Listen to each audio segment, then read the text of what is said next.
రాకేష్ గారు ముఖ్యంగా చూసుకుంటే మీరంతా కూడా మంచి కాంగ్రెస్ పార్టీకి యువ నాయకత్వం, మీరంతా కూడా స్పోక్స్ పర్సన్స్ అయ్యారు. మీ అందరికీ కంగ్రాచులేషన్స్ ముందుగా. సో ముఖ్యంగా చూసుకుంటే కాంగ్రెస్ పార్టీ గెలవంగానే విపరీతమైన జాయినింగ్స్ జరుగుతూ ఉన్నాయి. పెద్ద పెద్ద నాయకులందరూ కూడా జాయిన్ అవుతూ ఉన్నారు. ఈరోజు నీలం మధు గారు కూడా జాయిన్ అవ్వడం జరిగింది. సరే, గతంలో ఎలక్షన్స్ ముందు కొంత నాటికే పరిణామం చోటు చేసుకున్నప్పటికీ కూడా ఇప్పుడు మా ఎటకాలకు ఆయన కాంగ్రెస్ పార్టీలోకి వచ్చారు. సో కొత్త నాయకత్వం అంతా కూడా మళ్ళీ కాంగ్రెస్ పార్టీలోకి వస్తూ ఉంది. ఎలా ఫీల్ అవుతున్నారు? అంటే ఇక ఈ రాష్ట్రంలో మొన్న జరిగినటువంటి అసెంబ్లీ ఎన్నికల్లో కాంగ్రెస్ పార్టీని పూర్తి విశ్వాసంతో నమ్మకంతో తెలంగాణ రాష్ట్ర యావత్ మంది సమాజం కాంగ్రెస్ పార్టీకి మరియు అలయన్స్కు 65 సీట్లు ఇచ్చి ఈ రాష్ట్రంలో ఏలేటువంటి అవకాశాన్ని అధికారాన్ని కాంగ్రెస్ పార్టీకి ఇవ్వడం జరిగింది. కాంగ్రెస్ పార్టీ అధికారంలోకి వచ్చిన తర్వాత గౌరవ పెద్దలు యనమల రేవంత్ రెడ్డి గారు ముఖ్యమంత్రి అయిన తర్వాత ప్రవేశపెడుతున్నటువంటి ప్రజా సంక్షేమ పథకాలు ఏదైతే ఎన్నికల ముందు ఇచ్చినటువంటి వాగ్దానాలను ఆనాటి బీఆర్ఎస్ పార్టీ ముఖ్యమంత్రిగా ఉన్నటువంటి కె చంద్రశేఖరరావు గారు 2-3 సంవత్సరాలు దాటేంత వరకు కూడా అనేక హామీలను అమలు చేయలేకపోయిండు. అది డబుల్ బెడ్రూమ్ కావచ్చు, విద్యార్థి నిరుద్యోగులకు ఇస్తున్నటువంటి నిరుద్యోగ భృతి కావచ్చు, దళితులకు ఇస్తున్నటువంటి 3 ఎకరాల భూమి కావచ్చు, ఇట్లా చెప్పుకుంటా పోతే అనేక రకాలైనటువంటి హామీలను ఎగ్గొట్టేటువంటి ప్రయత్నం చేసిండు. అనేక హామీలను 3 సంవత్సరాల సమయం దాటిన తర్వాత అమలు చేసిండు. ఇప్పుడు మాత్రం మా కాంగ్రెస్ పార్టీ ఏ విధంగానైతే ముఖ్యమంత్రి రేవంత్ రెడ్డి గారు ఆనాటి పిసిసి అధ్యక్షుడిగా కాంగ్రెస్ పార్టీ రథ సారథిగా ఎన్నికల ముందు ఏ విధంగానైతే 100 రోజులలోపు 6 గ్యారంటీ స్కీమ్లను అమలు చేసి తీరుతాం అని ఎప్పుడైతే చెప్పిండో, గవర్నమెంట్ ఏర్పాటు చేసిన తర్వాత ముఖ్యమంత్రి అయిన తర్వాత అయినటువంటి 2 రోజులకే 2 పథకాలను అమలు చేయడం జరిగింది. రీసెంట్గా కూడా మరో 2 పథకాలను అమలు చేయడం జరిగింది. ఇంకా 2 పథకాలను వచ్చేటువంటి నెల రోజుల లోపల 100% కాంగ్రెస్ పార్టీ ప్రభుత్వం అమలు చేసి తీరుతుంది. ఇక ఈ రాష్ట్రంలో ఉండేటువంటి బీజేపీ పార్టీలోని నాయకులు కావచ్చు, బీఆర్ఎస్ పార్టీలోని నాయకులు కావచ్చు, ఈ 2 పార్టీలకు తెలంగాణ రాష్ట్రంలో మనుగడ లేదు. ఈ 2 పార్టీలు తెలంగాణ రాష్ట్రంలో రాజకీయంగా నిలదొక్కుకోవు.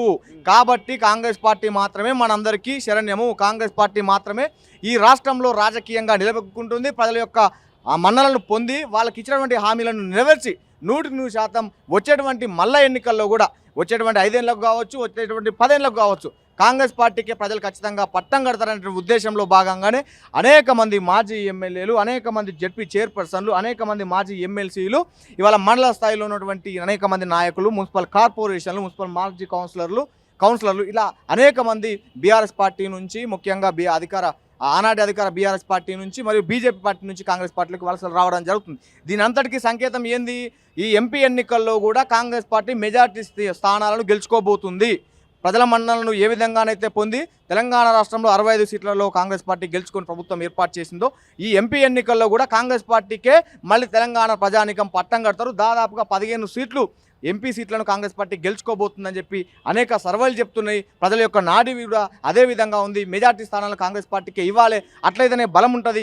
రాష్ట్రంలో ఏ విధంగానైతే కాంగ్రెస్ పార్టీని మనందరం విశ్వసించి అధికారంలోకి తీసుకురావడం కోసం ఓటేసి గెలిపించినామో, కేంద్రంలో కూడా ఇవాళ నిరంకుశమైనటువంటి ఈనాటి బీజేపీ పార్టీని ఓడించి మళ్ళా కేంద్రంలో కూడా కాంగ్రెస్ పార్టీ అధికారంలోకి వచ్చిందనుకో, ఇటు రాష్ట్రంలో అటు కేంద్రంలో కాంగ్రెస్ పార్టీ ఉంటే జోడెద్దుల బండి మాదిరిగా ప్రజా సంక్షేమం, ప్రజాపాలన కొనసాగుతుంది. మనకు కావాల్సినటువంటి అభివృద్ధి ఫలాలు కానీ, సంక్షేమ ఫలాలు కానీ మనకు అంది మన జీవితాల్లో వెలుగులు నింపేటువంటి ఆస్కారం ఉంటుందనేటువంటి ఆలోచనతో తెలంగాణ రాష్ట్ర యావత్ మంది సమాజం నిర్ణయం తీసుకున్నారు. వచ్చేటువంటి పార్లమెంట్ ఎన్నికల్లో ఖచ్చితంగా 15 స్థానాల్లో మా ఎంపీ అభ్యర్థులను గెలిపించి విజయడంకా మోగిస్తారని చెప్పి యోఏటీ ద్వారా మీ ద్వారా యావత్ మంది తెలంగాణ సమాజానికి, ఎవరైతే బీఆర్ఎస్ పార్టీలో, ఎవరైతే బీజేపీ పార్టీలో ఇంకా కూడా కాంగ్రెస్ పార్టీలో చేరాలన్నా వద్దా అని డైలమాలో ఉన్నారో వాళ్ళకు కూడా మేము సూచిస్తా ఉన్నాం. ఈరోజు చూశారు కొన్ని ప్రధాన కొన్ని పేపర్ అది సోషల్ మీడియాలో కావచ్చు, కొన్ని పేపర్లో కావచ్చు, కారు కమలం పొత్తు పక్క అనే దాని మీద ఒక వార్తా కథనాలు వస్తున్నాయి. సో దాని మీద ఏం మాట్లాడతారు? 100% బీజేపీ పార్టీ, ఆనాటి టీఆర్ఎస్ పార్టీ వీళ్ళకు చీకటి కలయిక ఉన్నది. మా రాష్ట్ర ముఖ్యమంత్రి రేవంత్ రెడ్డి గారు గతంలో పీసీసీ అధ్యక్షులుగా ఉన్నప్పుడు చెప్పిండ్రు, ఇప్పుడు సీఎం అయినాక కూడా వారు పదే చెప్తున్నారు. ఎందుకంటే 2011 సమయంలో ఆనాడు కిరణ్ కుమార్ రెడ్డి గారు ఉమ్మడి ఆంధ్రప్రదేశ్లో మనకు ముఖ్యమంత్రిగా ఉండడం జరిగింది. ఆ కాలంలో ఏదో ఎలక్షన్ వచ్చింది, ఎమ్మెల్సీకి సంబంధించిన ఎలక్షన్ వచ్చింది. ఆ రోజు కాంగ్రెస్ పార్టీ అభ్యర్థులకు మేము ఓట్లు వేయొద్దని చెప్పి బీజేపీ పార్టీకి సంబంధించినటువంటి ఎమ్మెల్యేలు ఏం చేశారంటే, ఆ రోజు ఉన్నటువంటి టీఆర్ఎస్ పార్టీ ఎమ్మెల్యే అభ్యర్థులకు ఓటు వేసి అంటే ఎమ్మెల్సీ అభ్యర్థులకు ఓటు వేసి వారి మధ్య ఉన్నటువంటి చీకటి అనుబంధాన్ని, ఒప్పందాన్ని, మైత్రిని, స్నేహాన్ని యావత్ మంది తెలంగాణ సమాజానికి, యావత్ మంది దేశ సమాజానికి చూపించారు. అదే భాగంగా మొన్నటి దాకా కూడా కేంద్ర ప్రభుత్వం తీసుకొచ్చినటువంటి అనేక చట్టాలకు వీళ్ళు దగ్గర ఉండి వీళ్ళు మద్దతునిచ్చిర్రు. ఆ చట్టాల రూపకల్పనలో వీళ్ళు భాగస్వామ్యం అయినరు. మొన్న కూడా ఏదైతే ఢిల్లీలో దాదాపు ఐ థింక్ 6 నెలల పైచిలకు కాలం వరకు ఉత్తరప్రదేశ్, హర్యానా, పంజాబ్, ఢిల్లీ ఈ రాష్ట్రాలకు సంబంధించినటువంటి రైతాంగం ఎవరైతే కేంద్ర ప్రభుత్వం తీసుకొచ్చినటువంటి 3 వ్యవసాయ నల్ల సాగు చట్టాలను తీసుకొచ్చారు కాబట్టి వాటికి వ్యతిరేకంగా అనేక మంది రైతాంగం ఆయా రాష్ట్రాల నుంచి వచ్చి ఢిల్లీ నడివొద్దున 6 నెలలకు పైగా ఉద్యమం చేయడం జరిగింది. ఈ చట్టాలను రద్దు చేయండి, లేకపోతే దేశవ్యాప్తంగా ఉన్నటువంటి రైతుల యొక్క జీవితాలు రోడ్ల మీద పడతాయి, మా చేనులో మేమే, మా భూమిలో మేమే పాలేరులుగా తయారయ్యేటువంటి వ్యవస్థను బీజేపీ పార్టీ కేంద్ర ప్రభుత్వం తీసుకొస్తుందని చెప్పి దానికి వ్యతిరేకంగా పోరాటం చేయడం జరిగింది. ఆ 3 రకాల వ్యవసాయ నల్ల సాగు చట్టాలకు కూడా ఆనాటి బీఆర్ఎస్ పార్టీ ప్రభుత్వం సంతకాలు పెట్టింది, మద్దతునిచ్చింది. ఆ చట్టాల రూపకల్పనలో కూడా భాగస్వామ్యం అయ్యింది.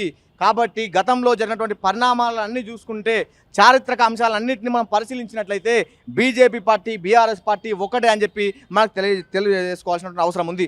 ఒక మాట చెప్తా చివరగా, ఢిల్లీ లిక్కర్ స్కామ్, లిక్కర్ కుంభకోణంలో ఆనాటి ముఖ్యమంత్రి కె చంద్రశేఖరరావు గారి కుమార్తె కల్వకుంట్ల, ఈనాటి ఎమ్మెల్సీ కల్వకుంట్ల కవిత గారు ప్రధాన నిందితురాలుగా ఉన్నారు. ఢిల్లీ ఉప ముఖ్యమంత్రి మనోజ్ సిసోడియాను ఆ కేసులో ముద్దాయి అని చెప్పి తేల్చి అరెస్టు చేయడం జరిగింది. మరి కె చంద్రశేఖరరావు గారి యొక్క కుమార్తె కల్వకుంట్ల కవిత గారిని ఆ కేసులో నిందితురాలుగా ఈమె ఉన్నప్పటికీ, ఛార్జ్ షీట్లో ఈమె పేరున్నప్పటికీ, ఆ ఏదైతే ఢిల్లీ లిక్కర్ కుంభకోణంలో ఈమె ప్రధాన పాత్ర పోషించిందని చెప్పి ఆ రోజు మనందరికీ తెలిసింది, మీడియా ద్వారా మనందరం తెలుసుకోవడం జరిగింది. మరి ఎందుకు బీజేపీ పార్టీ, కేంద్ర ప్రభుత్వము కల్వకుంట్ల ఈ కవిత గారిని అరెస్ట్ చేయడంలో అలసత్వం వహించింది? అంటే మీకు వాళ్ళకు ఉన్నటువంటి మైత్రి ఏందో బయటపడింది కదా.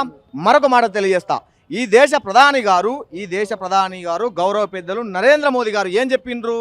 అయ్యా, నాకు సాధన అయితే లేదు, ఈ రాష్ట్ర ముఖ్యమంత్రిగా కొనసాగేటువంటి పరిస్థితిలో నేను లేను, ఇక నేను ముఖ్యమంత్రి కుర్చీ నుంచి దిగిపోయి నా కుమారుడు కె తారక రామారావు గారిని కుర్చీలో కూర్చుండబెడతా, దయచేసి మీరు నాకు సహకరించండి, కుర్చీలో నా కొడుకును కూర్చుండబెట్టడానికి మీరు నాకు మద్దతు ఇవ్వండి అని చెప్పి ఏ విధంగా కె చంద్రశేఖరరావు గారు ప్రధాని నరేంద్ర మోదీ గారి దగ్గరికి పోయి వేడుకున్నాడు?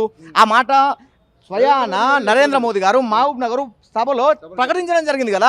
అంటే మీకున్నటువంటి మైత్రి బంధం ఏందో యావత్ మంది తెలంగాణ సమాజానికి తెలుసు. కాబట్టి బీఆర్ఎస్, బీజేపీ పార్టీలు రెండు ఒకటే.